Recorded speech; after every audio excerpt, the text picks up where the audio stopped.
Hello, my name is Sean Ulmer. I'm Executive Director here at the Cedar Rapids Museum of Art. I want to thank you for joining me for another in our series of Zoom presentations called Grant Wood in Focus.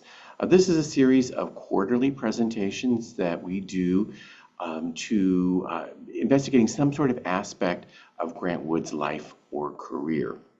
Today, we're going to focus on a work of art that's not very well known, but should be better well known. A work of art that Grant Wood did or completed in 1921 called The First Three Degrees of Freemasonry. So it is an artwork that you can see on view at the Masonic Library at the Grand Lodge of Iowa. Which is here in Cedar Rapids. It is right next to the Grant Wood Studio and only a couple of blocks away from the Cedar Rapids Museum of Art. And while we're blessed to have 232 works by Grant Wood in our collection, this is a work that is not from our collection, and we're happy to be turning a spotlight onto it so that everyone who's interested in Grant Wood might have the opportunity to go take a look at it. And there's many wonderful things to see in the collection there at the Masonic Library. The Grant Wood is one of those things, but you can spend hours there actually looking at quite a range of items and artifacts.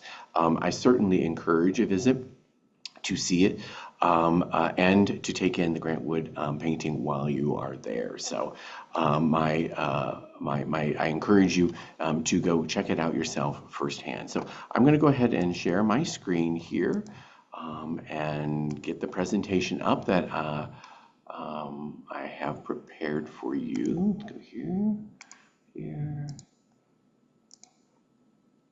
Okay, I trust everyone can see my screen. If not, just unmute yourself and let me know. As I said, we're going to look at the first three degrees of Freemasonry that Grant Wood created in 1921. Here is the painting itself. It is a rather large painting. It's a big one. It is at the Grand Lodge of Iowa's Masonic Library and Museums here in Cedar Rapids. It is a large, almost a mural, not quite. I mean, it's good. It's got good dimensions to it. Depends on how you define mural, but it's got good dimensions to it, and the fact that it is so mural-like is one of the things that we'll be talking about. And I have a larger view of it here, so it kind of fills your screen a little bit more. As I was preparing this, I kind of thought, well, what kinds of questions might people have in looking at this work? I certainly have some suggestions of how it relates to other works by Grant Wood, but one question that I myself had that I think you might have as well is, what is Freemasonry? That's not something that everyone is probably familiar with, but Freemasonry is a fraternal organization whose members, called Freemasons, are united by shared beliefs and practices, primarily focused on personal development and community service. It has its roots in the medieval guilds of stonemasons, and as such is the world's oldest fraternity. Many people probably don't know that, but the Freemasons, the stonemasons, were in the medieval times were responsible for building the cathedrals. All of those wonderful French and Italian and English cathedrals that survive to the present day. And many of the wonderful pieces of architecture that are now hundreds and hundreds of years old were built by Masons. And so this is a fraternal organization, a guild, as it were, that is now evolved into, still exists now, into one that really looks on personal development and community service. So what are the first three degrees of Freemasonry, which is the title of this work? The first three degrees of Freemasonry are called Entered Apprentice, Fellow Craft, and Master Mason. These degrees, also known as Blue Lodge degrees, are the foundation of Freemasonry. Each degree represents a stage of advancement and learning within the fraternity. Entered Apprentice, which is the first degree, is where a candidate is initiated into the fraternity and begins learning basic Masonic principles and symbols. Fellow Craft, which is the second degree, is where the candidate progresses in their knowledge and understanding of Masonic teachings, particularly in relationship to the tools and symbolism of the trade. And the Master Mason, the third degree and final degree, is where a candidate is considered a skilled and competent Mason, capable of contributing to the work of the lodge and learning the principles of morality, virtue, and their duties. So these are very lofty ideals, very lofty thoughts and goals. So how does an artist take those ideals and represent them in a painting? That was the challenge that was put to Grant Wood. How to take these three degrees, which are experiences, if you will, successive experiences, and represent them in a painting. And why? Why would Grant Wood be interested in doing this? And there's a couple of different reasons. First of all, Grant Wood was a Mason, and many people do not know that. Not much is known about his very brief Masonic career. He was a member of the Mount Hermon Lodge, number 263, here in Cedar Rapids. He initiated, passed, and was raised in May and June of 1921, so the same year that this painting was created. Now, he was suspended for non-payment of dues in 1924, so it was a fairly brief career. We're not quite sure why he didn't continue to pay his dues. One theory that's been put forward in the scholarship is that he wasn't much of a joiner. He wasn't, he didn't join a lot of organizations, save the American Legion, of which he was a member. Another theory that has been put forward that's not been verified suggests that John Turner paid the initial fee for Grant Wood, and then Grant Wood did not sustain it after that. So, there are a couple of different interpretations of how to read this painting, and I kind of want to go through those kind of as we read them before we start looking at some of the comparative material that we have. So let's see here the best way. There was an article in the Cedar Rapids Gazette in 1944, which looked at this painting. There said that confirms that Grant Wood had become a Mason of the Mount Hermon Lodge in 1921. That George L. Schoonover, who was the past Iowa Masonic Grand Master, asked Grant Wood to express in a painting his interpretation of the fundamental Masonic tenets. The painting remained, according to the article, the painting remained in Schoonover's possession until around 1944, when it was purchased by Otto A. Schultz and presented to the Iowa's Masonic Grand Lodge on April 19th of that year. Another version of the story says that it was commissioned by Schoonover for the National Masonic Research Society building in Anamosa, and then transferred to Cedar Rapids in 1922. That source comes out of the Whitney exhibition of Grant Wood. The service committee for the Masonic Library and the Grand Lodge created a pamphlet describing these individual scenes. According to this pamphlet, and there are again kind of different interpretations, the left hand. Let me get this right here. Okay. The right-hand panel, so we'll start on the right, we'll read this in reverse, symbolizes the entered apprentice, surrounded by the ruins of the temple, profoundly concerned over its destruction and intent upon the problem of its restoration. Whereas the left-hand panel displays the evidence of the building just completed, This represents fellow craft, having just finished the task, and quote is quote led to translate the material into the spiritual. This is again from the pamphlet.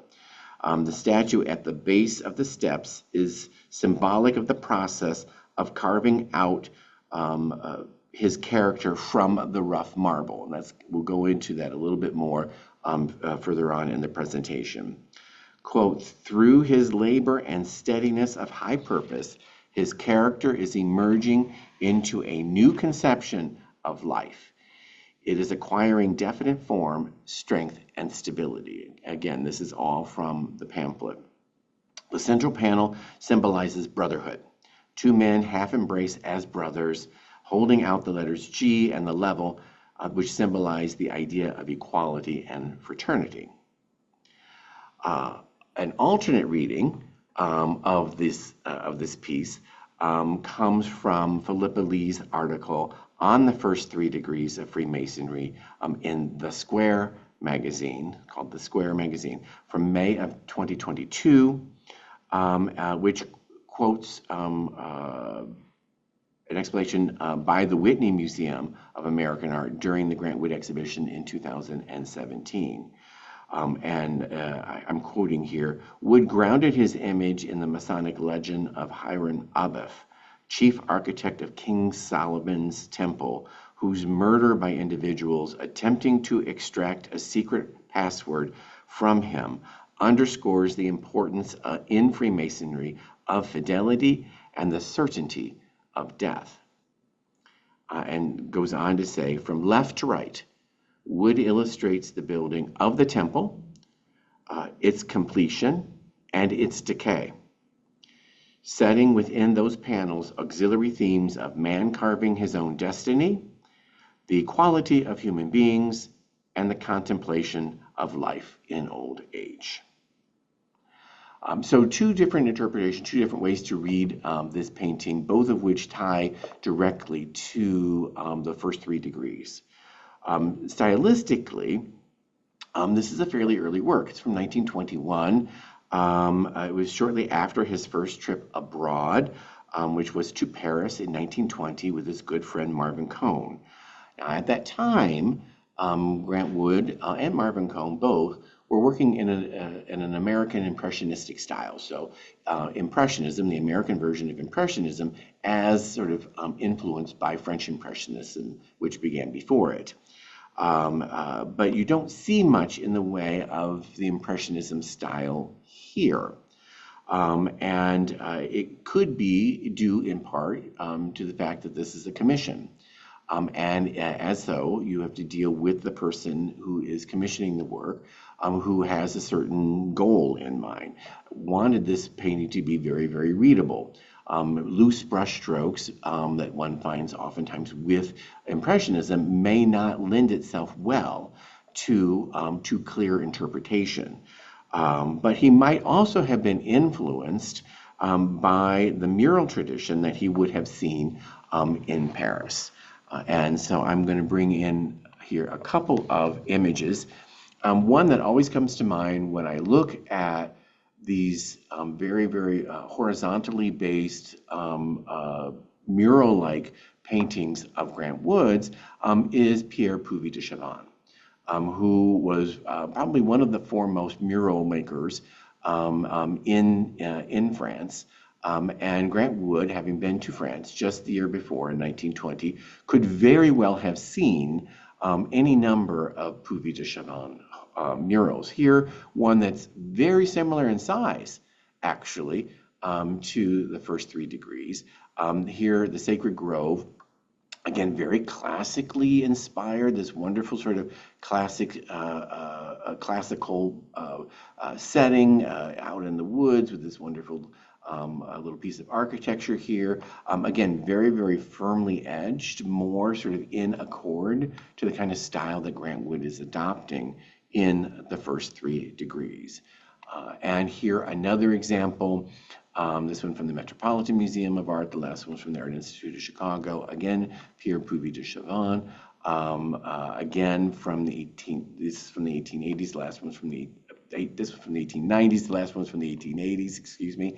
And again, figures set into this wonderful naturalistic setting with architectural elements in it. Again, fairly tight style, not quite as big as the one that Grant Wood created, but it certainly is evocative. It's something that Grant Wood could very well have been familiar with, having just been to France the year before. And I want to show another work by Grant Wood from 1921. Here, another piece, which has an interesting, I think, relationship to the first 3 degrees visually. It here shows these figures, Fantasy of Spring, figures in the landscape. This is subject matter-wise closer to Puvis de Chavannes. And again, he's got this, just like in the first 3 degrees, he's got 3 sections. It's a triptych. It's got 3 parts, just like the first 3 degrees, and a continuous landscape behind it. Again, very much like the first 3 degrees. But here, a completely natural setting. This kind of work from the same year is very evocative of what Grant Wood probably saw when he was in Paris the year before. And it seems very inspired. This is not the typical kind of scene that one sees in Cedar Rapids, figures frolicking out in the woods and so forth. But so this seems subject-wise very much inspired by what he would have seen in the kind of mural tradition, I think, that is exemplified by the work of someone like Pierre Puvis de Chavannes. Here too, from a little bit later, from just a couple years later, the fanciful depiction of the roundhouse, purportedly representing the roundhouse here in Cedar Rapids. But you can see it's quite fanciful. It's got all of these wonderful little turrets and spires and so forth that look very much like French castle architecture. And again, this is a fairly large work. And it's very mural-like in its representation. Here again, this kind of a work makes one think of Grant Wood's exposure potentially to the mural tradition in France.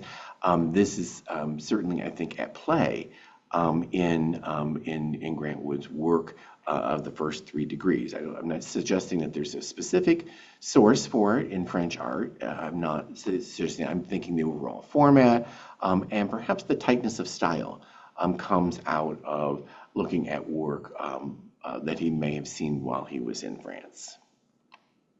And here, the painting again, now he certainly didn't just look at the mural tradition. Also, we should, when he was in France, we do know that he saw classical statuary all around Paris. There was plenty of it in the Luxembourg Gardens, which we know he visited. There's plenty of it at Versailles, which we know he visited, and there's plenty of it in the Musée du Louvre, in the Louvre, which we know he went to. All of these things are attested to by the diary entries by his good friend Marvin Cohn. Marvin Cohn kept a fairly precise diary of what the two of them did, more what Marvin did, but he oftentimes said what Grant Wood was doing at the same time. Frequently, they went to these things together. They painted in the locations together. They might both go to the Luxembourg Gardens and paint. And there are examples of statuary in the Luxembourg Gardens that Grant Wood painted, and so forth. So he certainly could have been inspired not just by this kind of French mural tradition, but also by seeing statuary around and about while he was in Paris. According to the Whitney Museum of American Art's catalog for the exhibition in 2017, one of the essayists suggests that the first 3 degrees might also have been an effort on Grant Wood's part to prove his mastery of academic neoclassicism. That is certainly possible. We don't know that Grant Wood had any interest in academic neoclassicism, or he never certainly said that he wanted to prove his mastery of it. But certainly there is a strong neoclassical feel in this work that Grant Wood certainly could have seen while he was in Paris the year before. So I wanted to show a little bit in detail each of these sections. Now this is a cropped version. This is a detail of what I call we'll go with the theory that the left-hand panel is the first degree, where you see the construction of the temple. We'll go with that reading of the painting. And at the sculpture that one finds at the foot of the stairs echoes this idea of construction. Here you see in stone a figure kind of chiseling himself out of stone. He's constructing himself. And all around him are the various tools of the trade, of the building of the temple. And the sculpture has a clear source. We know this source. This comes from a sculpture called Man Carving His Own Destiny from around 1907 by the Czech-American sculptor Albin Polášek. And I apologize for mispronouncing his name. Oh, I'm sorry, I didn't realize I did this. So this is the sculpture in the middle. I wanted to show you when I was talking about the classical sculpture that Grant Wood was including very purposefully in this work. So here, back to the original one, and this is Albin Polášek, the source of the sculpture that's in the left-hand panel. He was born in the Moravian town of Frenstadt, which is now part of the Czech Republic. He immigrated to the United States in 1901, and he studied at the Pennsylvania Academy of the Fine Arts, where he created the first version of this composition, Man Carving Out His Own Destiny. It was immediately popular, and over his lifetime, over the next 60-some years, he created 53 different variations on this same theme. He became an instructor at the Art Institute of Chicago, a position that he held for more than 30 years. This is not a picture of him working on that piece, but this is. So here is the artist working on a clay version of the sculpture Man Carving His Own Destiny. This is a photograph from 1916, as I mentioned earlier. He actually created this around 1907. This is one of those times when he's gone back and he revisits it throughout his career, making subtle changes to it. So, here a couple more images. One, obviously, as clearly noted from the Getty, but showing him with this sculpture, this from the same shot. And here a bronze version of it, and you see it is different than the clay version, or that I showed you in the previous image. Here he's making a smaller version of it, and this one is different as well from the one that Grant Wood selected to include in this painting.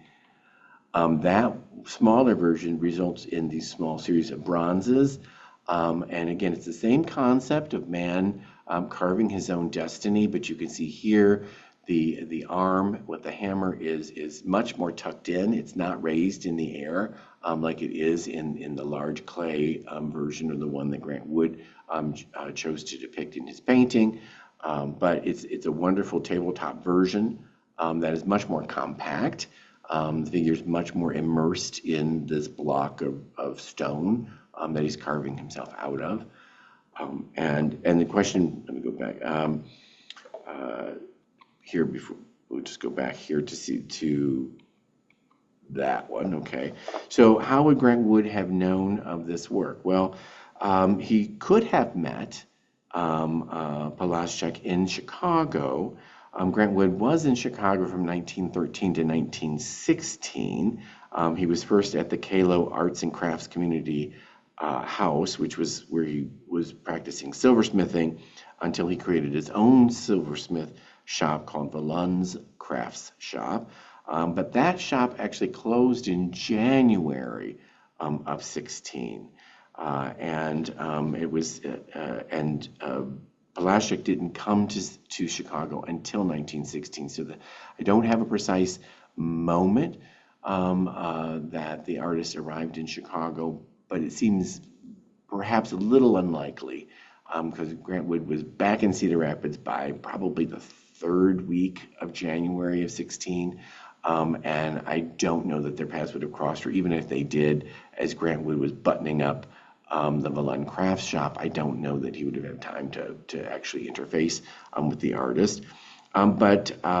This piece itself was also on the cover of the Builder magazine in December of 1916. Now, the Builder magazine was published by the National Masonic Research Society in Anamosa and Cedar Rapids. So it is a Masonic magazine, and this sculpture graced the cover of it in 1916. Grant Wood could have seen it there, or he could have seen it potentially there when he was crafting his painting by going back and looking at issues of the Builder, doing research. Grant Wood oftentimes, specifically for commissions, but oftentimes did a great deal of research before creating a work of art. So he very well could have gone back to back issues of the Builder and found this and felt that it was an appropriate piece to include in his 1921 painting. And then there was the fame of the piece itself.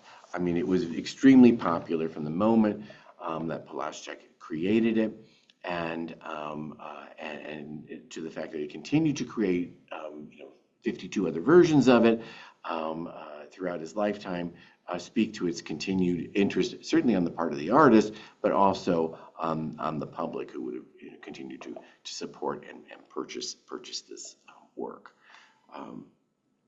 So I'm going to move forward to the sculpture that's in the middle panel, which could be read in the interpretation I'm utilizing as the second degree. And this is an open courtyard dominated by two men who are half embracing. According to the 1944 article in the Gazette, they represent equality and fraternity. And according to Philippa Lee's article in 2022, they represent equality of human beings. So equality kind of rings true in this. One holds the letter G, the other one holds the level. The letter G could reference God. God is oftentimes referred to as the great architect of the universe. And let's remember, this is Freemasonry, so architecture is at its core. So the G could represent God, could stand for God, or could stand for geometry, which was also very, very important in Freemasonry for obvious reasons. It is symbolic of the blending of the spiritual and material knowledge within a fraternity, underscoring both the divine and scientific understanding, the need for both divine and scientific understanding. The other figure holds the level. In Freemasonry, it symbolizes equality, honesty, and fair dealing. All members of the lodge are equal, regardless of social status. Now, it has been suggested by one scholar that Michelangelo's David could have been the source for these figures. While certainly impressive, and while certainly Grant Wood would have known of this work, I'm not completely convinced by that suggestion. I'm thinking that maybe, although it's not a direct connection, maybe it could have been something like this, image of Castor and Pollux. Again, sort of two male figures in a half embrace, and They are historically twin brothers in Greek and Roman mythology. It underscores the idea of brotherhood. And their mother was Leda, Queen of Sparta. But these two brothers came from different fathers, even though they were twins. Castor was mortal. His father was Leda's husband. Pollux, on the other hand, was divine. He was the son of Zeus. Castor was killed in battle, and Pollux pleaded with Zeus to make him immortal too, so they didn't have to be separated. Zeus granted this request on the condition that Pollux give up half of his immortality. According to one description, that meant that they had to alternate between mortal and immortal realms. But in most versions, they were transformed into the constellation Gemini, the twins. In Masonic legend, Castor and Pollux represent the duality of and balance of life, but especially of fraternal unity and the sharing of burdens. Brothers who care for each other, as Pollux, bitterly mourned the death of his twin Castor, and pleaded with Zeus to make him immortal too, so that they could be together. Kind of the true sense of eternal brotherhood. That idea, I think, speaks perfectly to Freemasonry as a fraternal organization. Here I show you what has kind of become known as the San Ildefonso group. This is at the Prado Museum. It is not originally from Spain, but found its way there.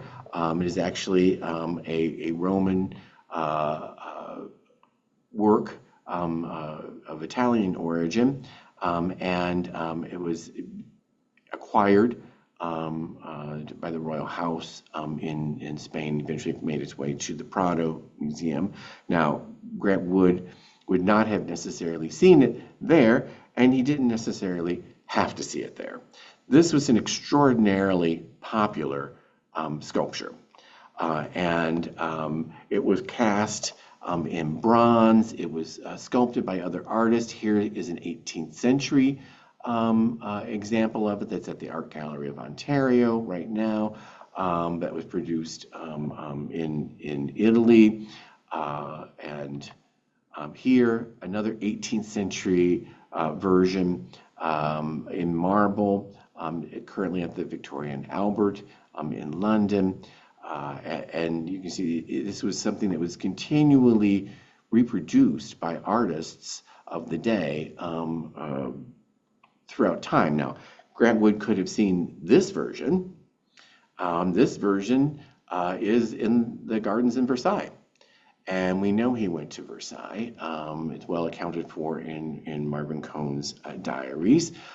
Here, another view of that same version. And I'm not suggesting that these San Ildefonso, Castor, and Pollux is, that Grant Wood is directly copying these. No, I think that this sort of like loose embrace to male nude figures has certain resonance with the Castor and Pollux legend.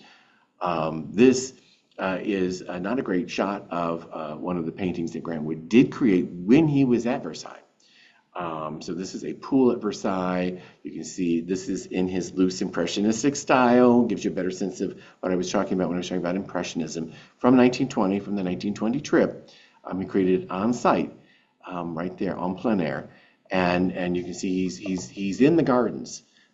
He's not painting necessarily the building, but he does go out into the gardens, and he paints the gardens, and he certainly would have been aware of the statuary in the gardens. Now, of course, any of you that's been to Versailles know that the gardens at Versailles are huge.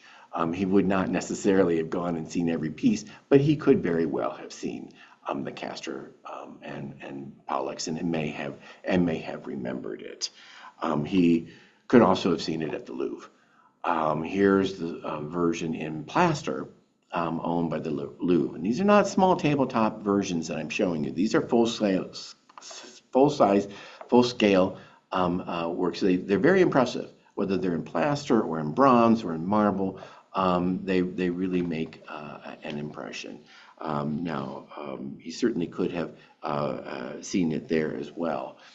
I also wanted to focus just a little bit on the heads here, because as I looked at them more specifically, it made me think of another potential piece that might have played a role. So it's this portrait of Nels Lee, and this is also another work that's not very well known. It is something that is expounded upon in great detail in a brand new book that has been published by Paul Jewell. I'll hold it up here. Paul's on the call, so you have questions about it. This is a book that he just released called We Pose for Grant Wood, and in it he does include this work, which made me think of the first 3 degrees, of the central figures in the first 3 degrees. I'm going to go back here, just kind of in general terms. He's not very detailed in the faces, but Nels Lee was a fellow teacher in the Cedar Rapids Community School District, taught in a different school, but he was the physical education instructor at Wilson High School, and he appears to be wearing some sort of Grecian toga for unknown reasons. Again, this dates from around 1920. The timing is perfect, for him to be sort of looking around and looking, for source material to create this painting. He could possibly have been the model for one of the figures. And it just seemed like, since we were taking a close look at the first 3 degrees, that it behooved us to take an also look at this wonderful but fairly unknown portrait of Nels Lee. And the right-hand panel, presuming it represents the 3rd degree, shows this sculpture in the ruins of the temple. Here contemplating or a contemplation of life in old age, and an acknowledgement of the certainty of death, as was sort of described in the brochure. Architecture is falling apart, broken columns in the background. Now, this should be very familiar image to you, because this is obviously based on Rodin's Thinker, Le Penseur, from 1904. It's quite famous work by 1921, when Grant Wood is painting his piece. Grant Wood would certainly have been familiar with it. Obviously, he could have seen the Thinker, the Penseur, in the gardens in Rodin's home in Paris. They were easily accessible at that point. But we know that he saw the Thinker in front of the Pantheon in Paris. Pantheon's very close to Luxembourg Gardens. We know that he and Marvin Cohn went to the Luxembourg Gardens often during 1920, and this sculpture was in front of the Pantheon at the time. I'm going to show you a little bit different view, which unfortunately is trademarked here, as you can see, or watermarked, I should say. But it's important. I wanted to show you this angle, because it gives you sort of an angle of the columns of the Pantheon. And then in the background, you see another piece of architecture with these rounded windows on it. And boom, there they appear. This is Grant Wood's painting of the Thinker from 1920, from that 1920 trip. It is a work of art that's promised to the Cedar Rapids Museum of Art.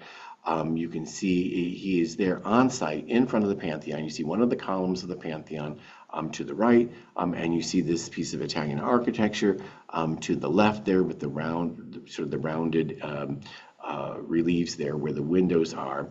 And so he's actually painting the Thinker itself. So he's well familiar with this piece. I wanted to show it to you here, right next to a detail of the work from the first 3 degrees. An interesting thing to note here is that Grant Wood has, in the first 3 degrees, reversed the arm of the Thinker.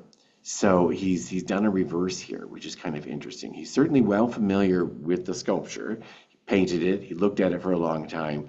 But here, when he paints it for the first 3 degrees, He's got it backwards, if you will. He's reversed the arm. I think it was to really emphasize in this case, to make perfectly clear the fact that with the hand, the chin resting on the hand, that this is about contemplation. This is about thinking. Whereas if you were to take the normative view, like you see on the right-hand side, that is a little downplayed because you're focused a little bit more on the arm that's closer to you as the viewer. So I think he took a little bit of artistic license here with a reason, in order to really emphasize the whole thinking part, the contemplation part, because that was kind of critical to the message that he was going to communicate. So where does this fit into Grant Wood's career? Well, we've been looking at a couple of other works from 1920, from the early 20s as well. And I wanted to make sure I included this work. This is Adoration of the Home, from 1921-22. Again, he had been painting very impressionistically in the late teens, but for this work, like for the first 3 degrees of Freemasonry, he kind of sets that aside and paints in a much tighter style. I don't think he's trying to prove himself as an academic neoclassicist here. I think he's trying to communicate. I think he realizes that truly impressionistic style might get in the way of trying to communicate. This was a commission from Henry Ely for his newest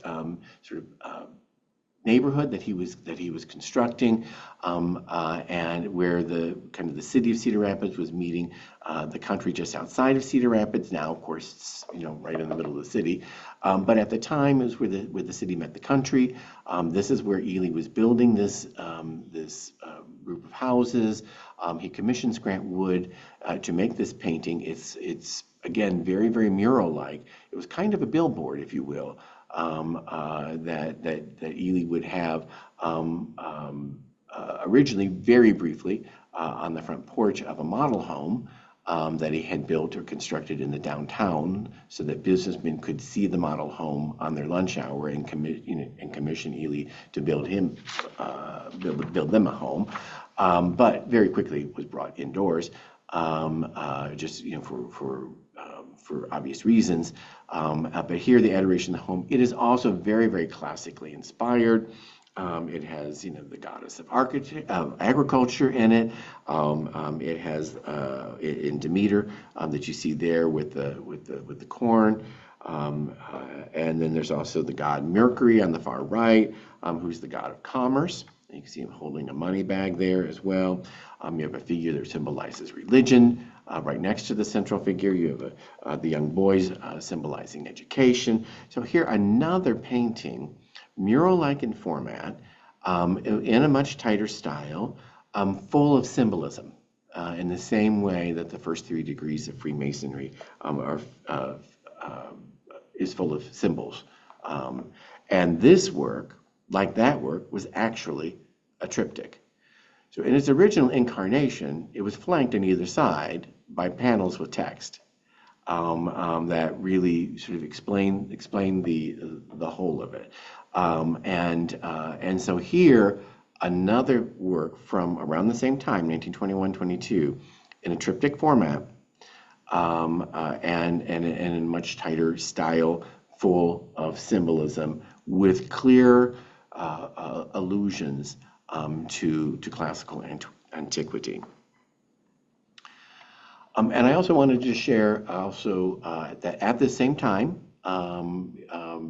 Grant Wood is interested in the nude, and here a painting of a nude bather, Peter Funk, at Indian Creek. It's in the collection of the Muscatine Art Center in Muscatine, Iowa. And here, Peter Funk, a neighbor, friend's son, asked to go. Grant Wood asked him to go and pose for him down by Indian Creek, which he did. Here's a painting of that. Again, interestingly, it's in a triptych format. Again, where Grant Wood is looking at it in these in three parts here, even though it is a continuous landscape. But I think it betrays also an interest in Grant Wood at this time in trying to depict the nude successfully, which he obviously is at a very early age in his career, and representing that nude then kind of reappears, I think, in the form of a lot of the statuary that one sees in the first 3 degrees of Freemasonry. And I'm going to show a piece that's even less well known. It is from around the same time. It is a brief sketch. Perhaps, again, Peter Funk, I'm not sure. We don't know. It's a work that's attributed to Grant Wood. It's not signed. It's not definitive, but it has a very good provenance. Comes from Don Hansen, whose parents were very good friends of Grant Wood's, were posed as models in Adoration of the Home, for example. So it has very good provenance. And this could very well, I have to do more research, this very well could have been the painting that Grant Wood did sort of on site of Peter Funk in Indian Creek that later becomes this. So we have to do much more research on that. But it's interesting that there's this interest in depicting the nude in Grant Wood, and then that makes itself manifest again in the first 3 degrees of Freemasonry. So that takes me to the end of my comparative material and brings us back to the overall view here. It really is a wonderful painting. It is somewhat enigmatic. You don't see it so much here, but in the central panel, there are these rays from the heavens coming down, showering these 2 half-embracing male figures. You can see the rays there, and it's actually causing those figures, those statues, to cast shadows onto this wonderful checkerboard pavement that is in the center. A really remarkable work, not very well known, full of symbolism, read different ways by different people, but really is a gem, a terrific and evocative work in Grant Wood's career, and again, one that's not as well known as I think it should be. So hopefully, I'm going to stop sharing my screen right now, but hopefully that I've done my part a little bit to remedy the fact that it's not as well known a piece as it should be. Hopefully it has intrigued some of you to check it out, to see it in person yourself, but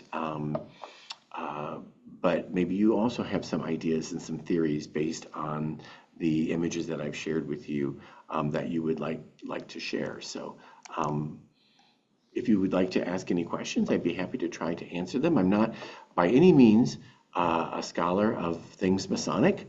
There's a lot there that one can sort through, and perhaps there are people who are on the call who know it better than I. But sharing with you the kind of research that I was able to find, and more importantly, kind of the relationship to some of the other works that he created. I do see that there was a chat here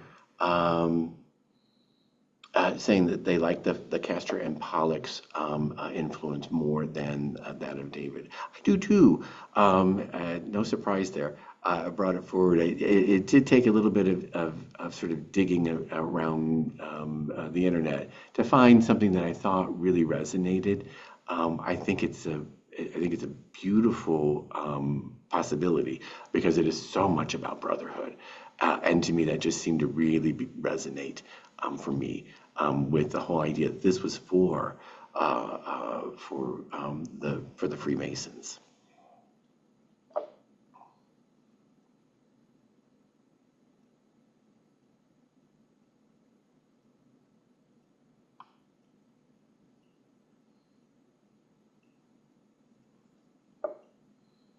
Any questions anyone wishes to ask or pop into the chat?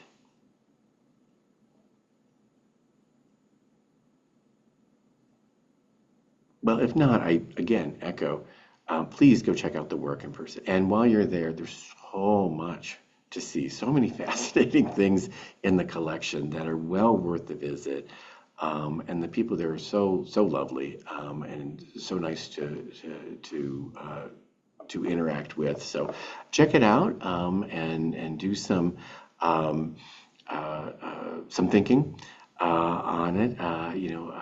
Shared with you maybe the foundation, but maybe this will encourage some of you to dig a little further, to find out a little bit more about this truly fascinating work of art.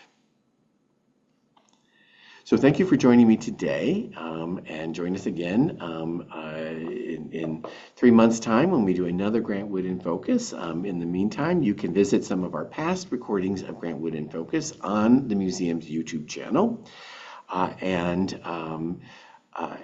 otherwise have a good rest of your day. Thank you so much. Bye-bye.